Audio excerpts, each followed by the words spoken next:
Hello student, स्वागत है आप सभी विद्यार्थियों को हमारे इस YouTube channel Gopal JCERT classes में।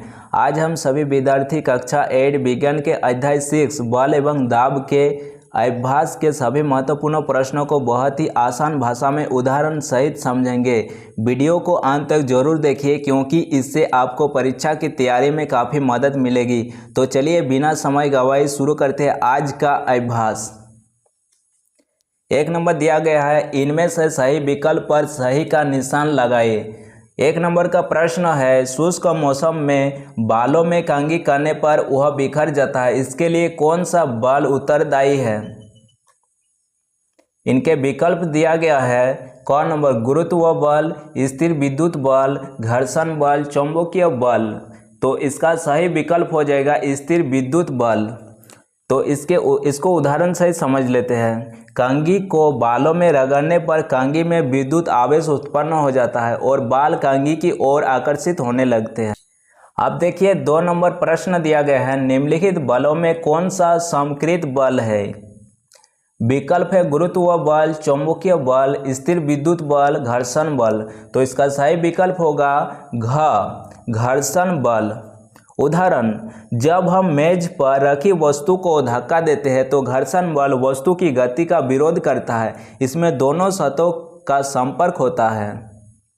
अब 2 नंबर देखिए, रिक्त स्थानों को भरिए।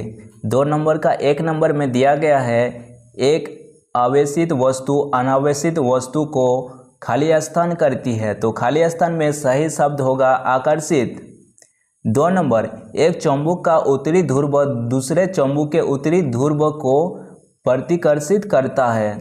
3 नंबर, वस्तु पर कार्यरत बल उसके अवस्था तथा आकार में परिवर्तन कर सकता है। 4 नंबर में दिया गया है, बल का मानक मात्रक न्यूटन है। एकांक क्षेत्रफल पर कार्यरत बल दबाव कहलाती है। द्रव में दबाव गहराई के बढ़ने से बढ़ता है। उसके बाद 7 नंबर है, धनुष को खींचने के लिए धनुर्धर बल लगाता है जिसके कारण इसकी आकार में परिवर्तन होता है। धनुष को खींचने के लिए धनुर्धर द्वारा लगाया गया बल मांसपेशीय बल का उदाहरण है। उसके बाद 9 नंबर है, तीर के गति की दिशा में परिवर्तन के लिए गुरुत्वाकर्षण बल उत्तरदायी है। तो विद्यार्थियों, आप लोग इस वीडियो को पॉज देकर रोक लीजिए या इसका स्क्रीनशॉट लेकर अपने कॉपी में इन सभी रिक्त स्थानों की पूर्ति कर लीजिएगा क्योंकि वीडियो बहुत तेज़ी से चलते रहते हैं। वीडियो देखकर आप लोग इतना जल्दी नहीं लिख पाएंगे। तो चलिए अब आगे बढ़ते हैं। आगे में 3 नंबर क्वेश्चन है, जब बैलून में हवा भरी जाती है तो उसके आकार एवं आकृति में परिवर्तन क्यों होता है? तो 3 नंबर का उत्तर लिखना है, बैलून में हवा भरने पर हवा बैलून की अंदर की सतह पर दबाव डालती है। इस दबाव के कारण बैलून की रबर खिंचती है और उसके आकार एवं आकृति में परिवर्तन हो जाता है। उसके बाद 4 नंबर का प्रश्न है, किसी वस्तु पर कार्यरत बल को दोगुना कर दिया जाए तो उस वस्तु पर आरोपित दबाव किस प्रकार परिवर्तित होता है? तो 4 नंबर का उत्तर होगा, दबाव का सूत्र है दबाव इक्वल टू बल बटे क्षेत्रफल। यदि क्षेत्रफल समान रहे और बल को दोगुना कर दिया जाए तो दबाव भी दोगुना हो जाएगा। उदाहरण, मान लीजिए किसी वस्तु पर 10 न्यूटन बल लगाने से 5 पास्कल दबाव पड़ता है। यदि बल को 20 न्यूटन कर दिया जाए तो दबाव 10 पास्कल हो जाएगा। इसलिए बल दोगुना करने पर दबाव भी दोगुना हो जाता है जब क्षेत्रफल समान हो।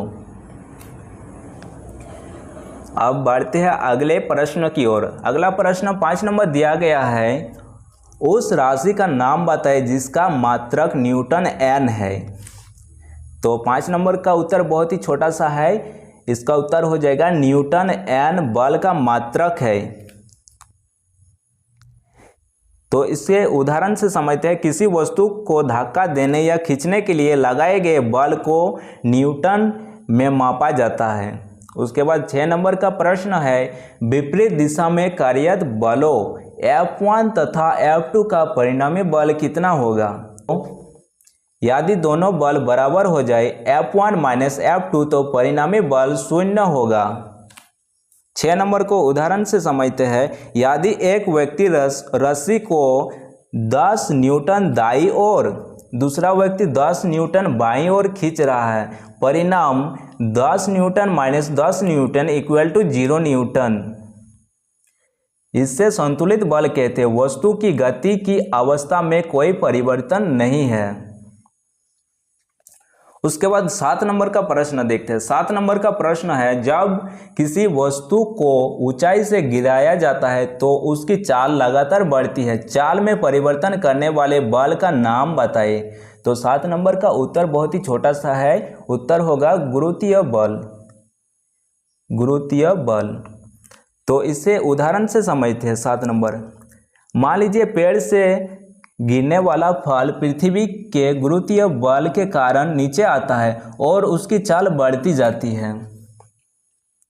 उसके बाद 8 नंबर का प्रश्न है, जब कंघी को सूखे बाल से रगड़ा जाता है तो वह कागज के छोटे छोटे टुकड़ों को आकर्षित करता है। इस प्रक्रिया में कौन सा बल कार्यरत है? तो 8 नंबर का उत्तर होगा स्थिर विद्युत बल। तो इसका उदाहरण से समझते हैं। प्लास्टिक की कंघी को सूखे बालों पर रगड़ने के बाद वह कागज के टुकड़ों को अपनी ओर खींचती है। इसे स्थिर विद्युत बल कहते हैं। उसके बाद 9 नंबर का प्रश्न है, जमीन पर बिखरे लोहे के पिन को इकट्ठा करने के लिए कौन से बल का उपयोग किया जाता है? तो 9 नंबर का उत्तर है चुंबकीय बल। चुंबकीय बल, इसका उदाहरण से समझते हैं। लोहे के पिन के पास चुंबक ले जाने पर पिन चुंबक की ओर आकर्षित होकर उससे चिपक जाते हैं। तो बच्चों, आप लोग देखे होंगे कि चुंबक को किसी लोहे के सामने ले जाने पर वह लोहे से चिपक जाते हैं, उसे चुंबकीय बल कहते हैं। उसके बाद 10 नंबर का प्रश्न है, एकांक क्षेत्रफल पर कार्यरत बल को क्या कहते हैं? तो इसका उत्तर है एकांक क्षेत्रफल पर कार्यरत बल को दबाव कहते हैं। इसको उदाहरण से समझते हैं। नुकीली कील कम क्षेत्रफल पर बल लगाती है, इसलिए वह लकड़ी में आसानी से प्रवेश कर जाती है। तो देखिए 11 नंबर का प्रश्न है, क्या द्रव द्वारा लगाया गया दबाव आधार के क्षेत्रफल पर निर्भर करता है? तो यहाँ पर आधार मतलब समझ लेते हैं। आधार होता है किसी बर्तन के तल के हिस्से को आधार बोला जा रहा है, ठीक है। तो उत्तर नहीं, समान गहराई पर द्रव का दबाव आधार के क्षेत्रफल पर निर्भर नहीं करता है। उदाहरण से समझते हैं। अलग अलग आकार के बर्तनों के समान गहराई तक पानी भरने पर उस गहराई पर पानी का दबाव समान होता है। द्रव का दबाव गहराई पर निर्भर करता है, आधार के क्षेत्रफल पर नहीं। अब 12 नंबर का प्रश्न है, क्या द्रव का दाब गहराई पर निर्भर करता है? कैसे? द्रव का दबाव गहराई बढ़ने के साथ बढ़ता है। तो बच्चों, आप लोग देखे होंगे जब तालाब में तैरते होंगे तो नीचे की ओर तैरने में बहुत कठिनाई होती है, जबकि ऊपर उठने में बहुत आसान होती है। तो इससे समझ में आता है कि पानी गहराई के साथ दबाव बढ़ता जाता है। आप देखते हैं 13 नंबर का प्रश्न। 13 नंबर का प्रश्न दिया गया है, बल के विभिन्न प्रभावों का उल्लेख कीजिए। तो इनके उत्तर है, बल के मुख्य प्रभाव है, बल किसी स्थिर वस्तु को गति में ला सकता है, गति करती वस्तु को रोक सकता है, वस्तु की चाल बढ़ा या घटा सकता है, वस्तु की गति की दिशा बदल सकता है, वस्तु के आकार या आकृति में परिवर्तन कर सकता है। तो उदाहरण से समझते हैं। फुटबॉल के किक मारने पर उसकी चाल दिशा दोनों बदल जाती है। उसके बाद 14 नंबर का प्रश्न है, बल के विभिन्न प्रकारों का वर्णन कीजिए। तो 14 नंबर का उत्तर है, बल मुख्यतः 2 प्रकार के होते हैं। 1 नंबर समकृत बल, 2 नंबर असमकृत बल। समकृत बल जिन बलों को लगाने के लिए वस्तुओं का संपर्क आवश्यक होता है, उदाहरण मांसपेशीय बल और घर्षण बल। 2 नंबर असंपर्कित बल जिन बलों को लगाने के लिए वस्तुओं का संपर्क आवश्यक नहीं होता, उदाहरण गुरुत्वीय बल, चुंबकीय बल और स्थिर विद्युत बल।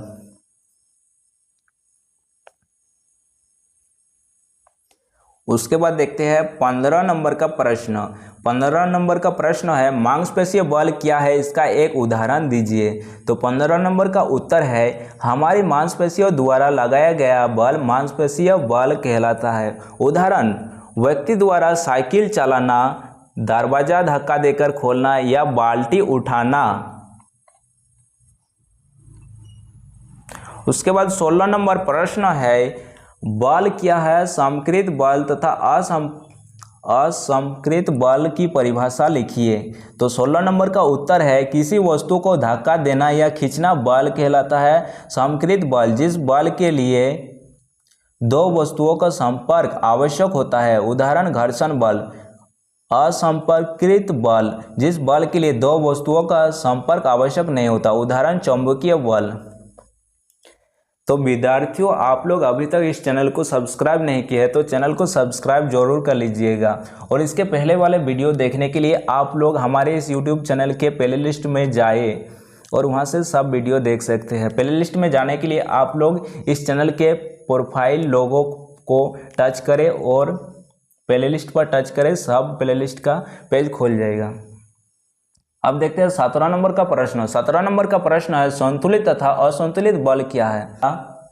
जब किसी वस्तु पर लगने वाले बलों का परिणाम बल शून्य होता है तो वे संतुलित बल कहलाते हैं।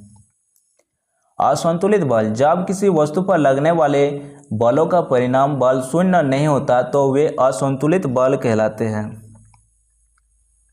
तो देखिए संतुलित बल का उदाहरण, रस्सी को दो व्यक्ति बराबर बल से विपरीत दिशाओं में खींचे तो रस्सी अपनी जगह पर रहती है, तो ये संतुलित बल हो गया। और असंतुलित बल का उदाहरण, फुटबॉल को एक व्यक्ति किक मारता है तो वह गति करने लगती है, तो ये असंतुलित बल हो गया।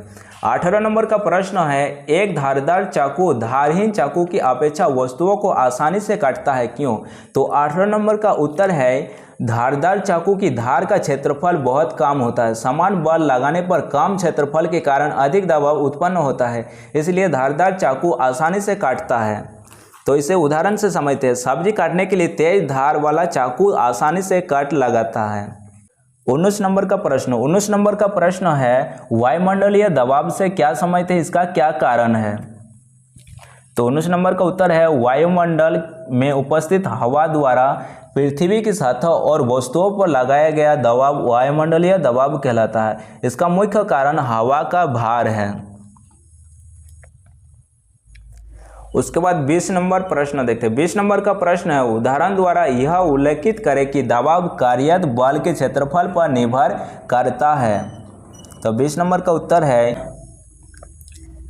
तो इसका उत्तर है दबाव क्षेत्रफल के व्युत्क्रमानुपाती होता है। दबाव बराबर बल बटे क्षेत्रफल, यदि समान बल को कम क्षेत्रफल पर लगाया जाए तो दबाव अधिक होगा। उदाहरण, नुकीली कील आसानी से लकड़ी में घुस जाती है क्योंकि उसकी नोक का क्षेत्रफल बहुत कम होता है। उसके बाद 21 नंबर का प्रश्न देखते हैं। 21 नंबर का प्रश्न है चुंबकीय बल का एक प्रायोगिक उदाहरण दीजिए।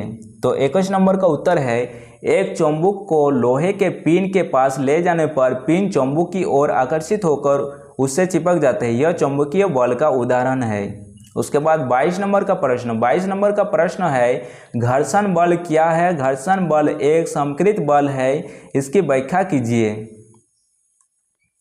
तो 22 नंबर का उत्तर है दो सतहों के बीच होने वाला वह बल जो उनकी गति का विरोध करता है घर्षण बल कहलाता है।